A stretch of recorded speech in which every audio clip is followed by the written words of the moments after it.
per i nostri reportage.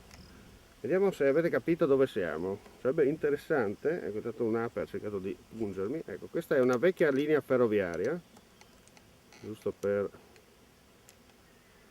diamo un po' di luce. Qui una volta ci passava la ferrovia, non tanto tempo fa, ma come potete vedere in questo momento invece è libera. Ecco, là si va in una nota località del Friuli, macchina, adesso siamo qua, e qua si arriva da un'altra nota località del Friuli. Ecco, vi facciamo vedere un po' il paesaggio. Eccolo qua, vedete questo è il paese abbandonato da tanti anni. Vi dico che questa linea è stata dismessa nel 1998. 1998 è stata ufficialmente dismessa. Queste qua sono le api. Secondo voi dove siamo? Punto di domanda.